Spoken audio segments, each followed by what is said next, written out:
this is Lex, and this is our channel, the Teacup Brigade.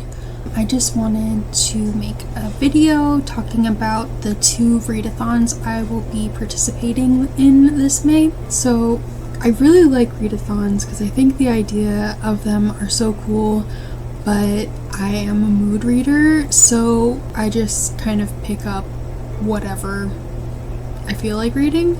So I'll go through the 2 read-a-thons that I'll be doing this May, and the books that I've picked out for the prompts are books that I have checked out at the library, so I will most likely read these books, but it just depends on whether or not I can get to them and if I feel like reading them.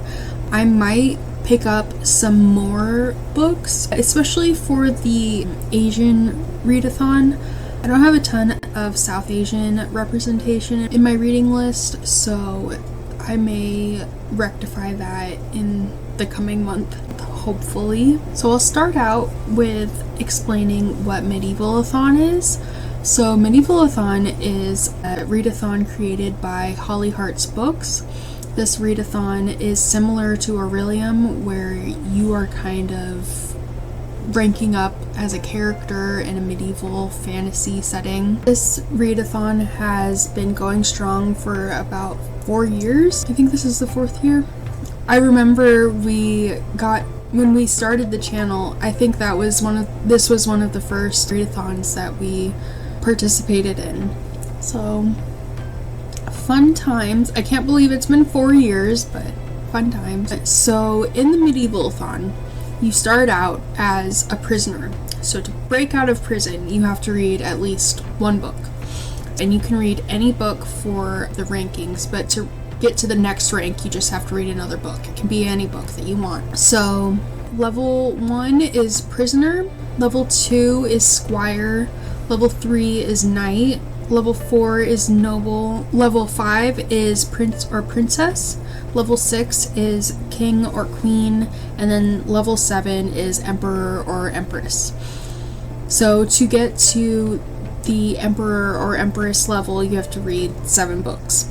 And then if you wanted to add like a companion to level them up, you would read 7 or more books. Along with this read-a-thon, you can have a profession. So this would be added separately to your ranking. There are 5 rankings, and the way my brain always goes is just like, oh, I want to get all of them.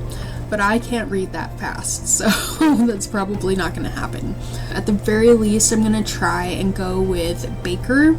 I just think the idea of a Baker Empress sounds kind of funny and fun, so I'm going to go with that one. So for Baker to level up in your profession, there are 5 specific reading prompts to get up in your profession levels, and I think this can be done like in tandem with your rankings. What I'm going to do is just read the way I normally would and then add the books at the end to the different prompts. Hopefully I get to read books for all of the prompts that are here. We'll see. So for level 1, to become a miller, if you were doing the baker profession, you have to read a book chosen for you.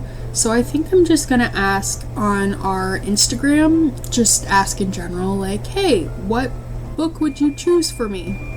Whoever comments with the first book that I have not read yet, I will choose that for the read-a-thon. And then level 2 is Dough Kneader. To become a dough kneader, you have to read a debut novel.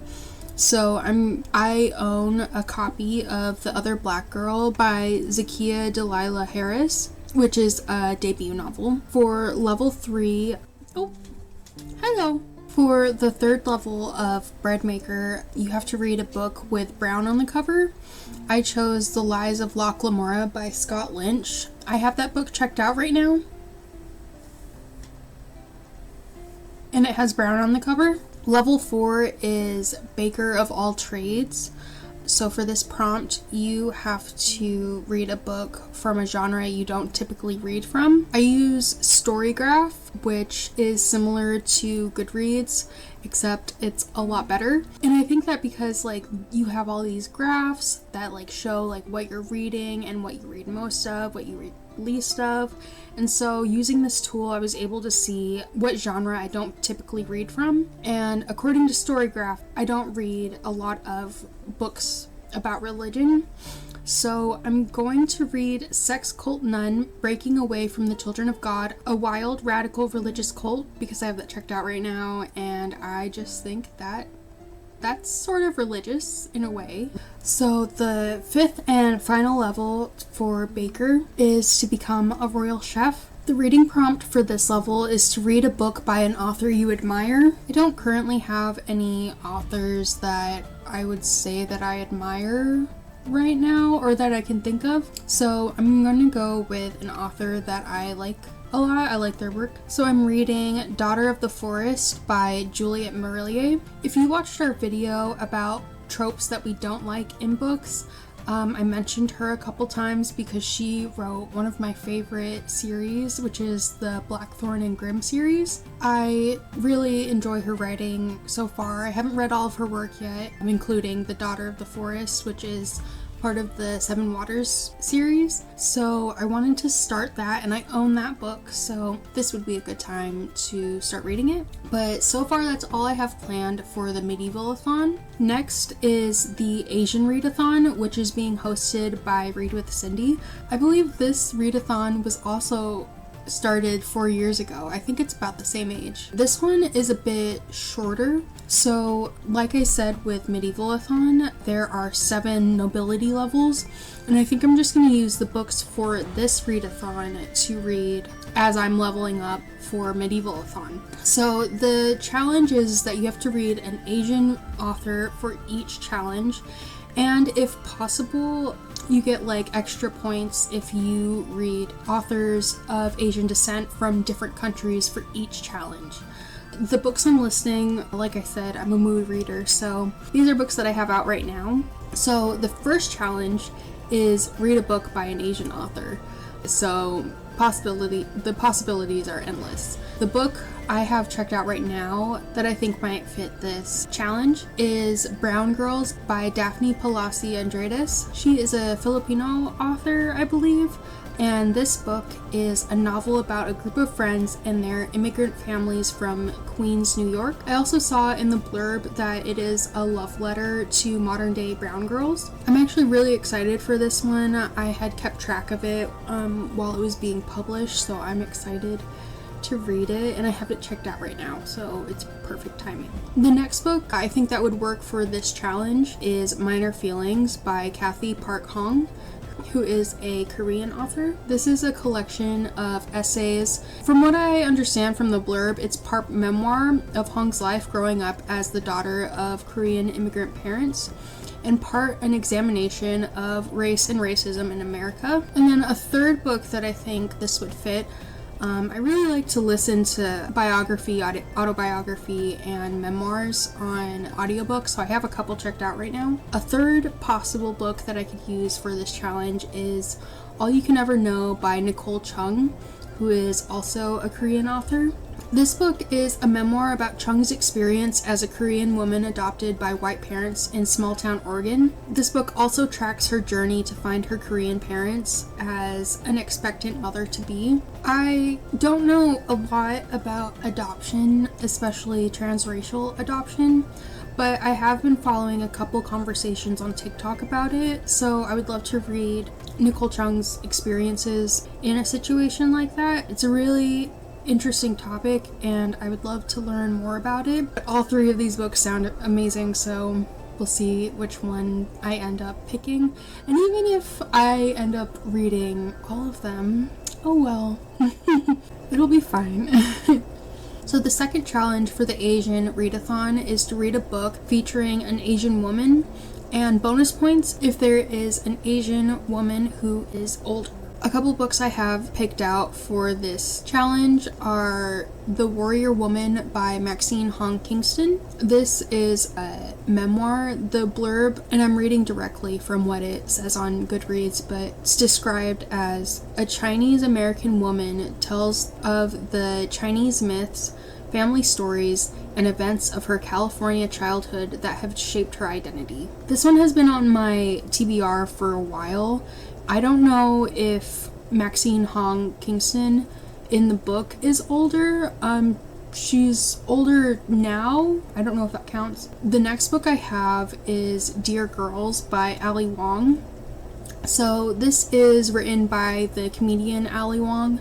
She has a Netflix special called Baby Cobra, and I think she recently got another one this last year as well. I haven't watched any of her comedy just yet, but I am interested in watching it. So this book is a collection of letters Ali Wong is writing to her daughters about everything they'll need to know in life. I've heard this book is funny, so I'm looking forward to reading this one. The next book I have for this challenge is Both And by Huma Abedin, and I'm not sure if I'm pronouncing her name correctly, so please let me know in the comments if I said that incorrectly. So Huma, I believe, is Indian and Pakistani descent. This is her memoir as Hillary Clinton's top aide and longtime advisor. The next challenge is to read a book by an Asian author that has a universe you would want to experience, or a universe that is totally different from your own. So the book I have chosen for this challenge is Last Night at the Telegraph Club by Melinda Lo, and I believe Melinda Lo is of Chinese descent. This is a love story between two women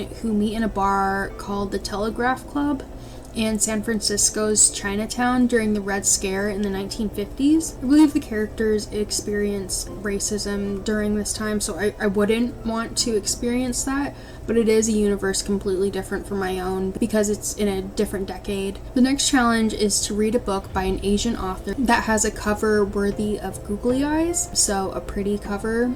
Oh, I forgot to mention, this whole challenge this year is themed after Everything Everywhere All at Once. I haven't seen the movie yet, but I really, really want to. I'm actually just getting over a bout of COVID. This is the first day I've been feeling like myself. So I hope to go see that in theaters once I get negative testing, so hopefully soon. But this challenge is to read a book with a pretty cover. I'm gonna try and pick up A Magic Steeped in Poison by Judy I. Lin, who I believe is of Taiwanese descent. I've seen this book all over Goodreads, StoryGraph, TikTok, pretty much everywhere because the cover is so gorgeous. Also, it's a political fantasy that includes a tea making competition and magical tea. And as the Teacup Brigade, I feel like we have an obligation to pick up this book. It also sounds really interesting. I love the idea of tea being magical. I think that's a really fun idea. The last challenge for the Asian Read-a-thon is to read a book by an Asian author that has a high rating or was highly recommended. So I have two choices for this challenge. I'm thinking of picking up The Iron Widow by Shiran J. Zhao. I'm not sure if I'm pronouncing that right, and I'm so sorry, I probably butchered that. I believe Zhao is of Chinese descent. This is a mecha fiction that includes a polyamorous relationship and is heavily inspired by Chinese historical figures and possibly myth. I'm guessing on the myth part, I'm not totally sure. But I've heard people rant and rave about this book on TikTok, and I remember reading the synopsis and thinking it sounded really cool, so I'm really looking forward to this book as well. And then the last book that I have for these readathons this month possibly is Beautiful Country by Qian Julie Wang. This is an autobiography of Wang's upbringing as an undocumented immigrant growing up in New York City in the 90s. I've heard great things about this book, and also I believe it has a 4.21 out of 5 stars on Goodreads. I also have that checked out right now from the library. So that is my sort of TBR for this month. Like I said, I'm just gonna read whatever and then tally everything up as the month goes on. I also have a busy month coming up. I'll be moving from here pretty soon. We'll see how that goes. I'll have a lot of audiobooks, so I'm sure it'll be fine. But yeah, let me know in the comments if you are participating in either of these readathons and what books you're thinking of reading. Also, if you read any of these books, let me know what you thought about them. And if you have any South Asian book recommendations, I'd love to look at them. Like I said, I feel like my TBR isn't very inclusive at the moment of South Asian representation, and I would like to add more because, like I said, like none of this is set in stone. These are just what I have for now. We'll see if I can get to them all before their due dates. But yeah, thank you so much for watching, and I'll see you next time.